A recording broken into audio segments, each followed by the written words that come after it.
We are finally getting a review into this area in Australia. Health Minister Mark Butler has announced a review of what he calls trans healthcare, including things like puberty blockers.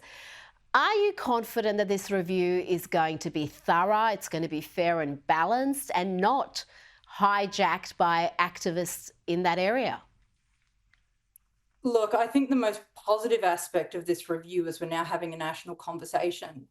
But the follow-up comments from the announcement are very concerning. I mean, the assistant health minister said that she supported the guidelines, the current ones, and this was simply a review of those guidelines to get them expanded throughout.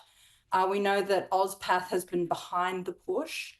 And even though the regulatory body that is doing the investigation did reject those guidelines back in 2018, since then there have been a number of activists, including the head of OzPath, the president of OzPath, who are now research fellows for this organisation.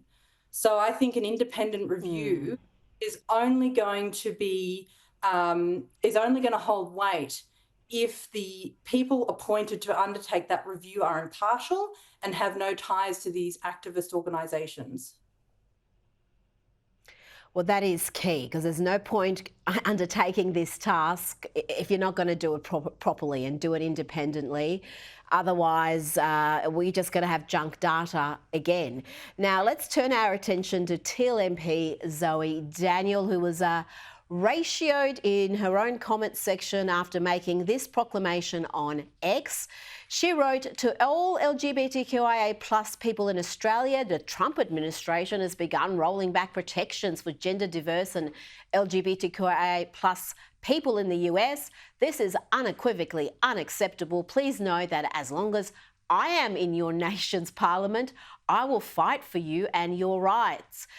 The response was pretty scathing across the board. I'll just read out one example. This is Giggle co-founder Sal Grover, who wrote, "To Zoe Daniel, the issue is that by putting gender identity into legislation, the rights of everyone else were rolled back, from women's sex-based rights to parental rights to gay and lesbian rights to freedom of speech, belief and association.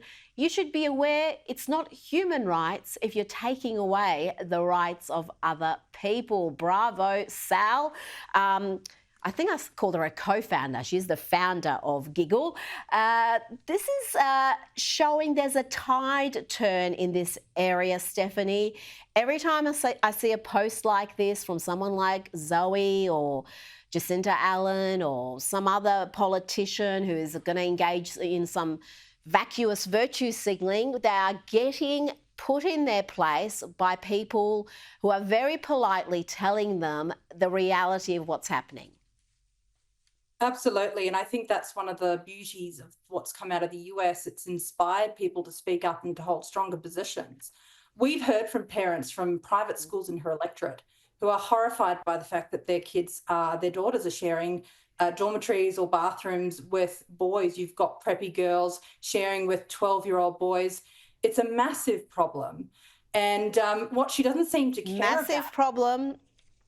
Huge problem. And one that she seems to be oblivious to. And in fact, she seems to be supporting all these excesses. We unfortunately run out of time. Stephanie, Bastiaan, thank you so much for your time this evening.